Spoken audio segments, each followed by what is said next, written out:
जो ख्वाजा गुलाम आपके कलाम के दो शार, एक रुबाई और मौजूद इमाम ज़ैनुल आबिदीन के चार दूसरों के साथ अपनी आज़म पेश करने की कोशिश करूँगा।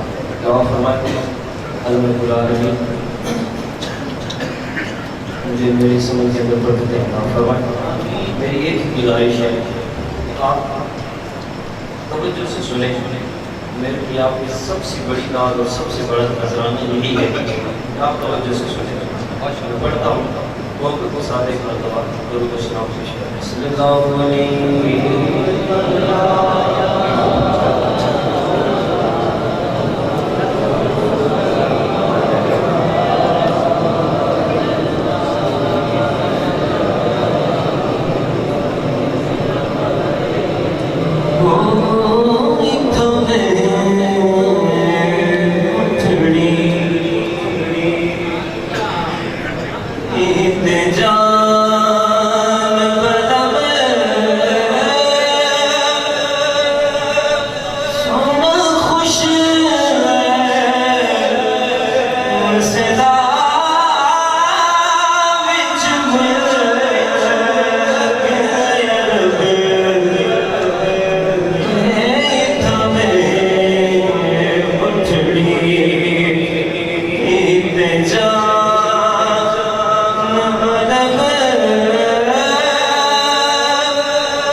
ये तन मेरा कंगी होवे तेरे जुल्फ वही दोष मेरे होश मेरे बढ़ जाए चंदड़ी तेरे यार दे पैरिया ते जे सोहना मेरे दुख विच राजी ते मैं सुख नो चुले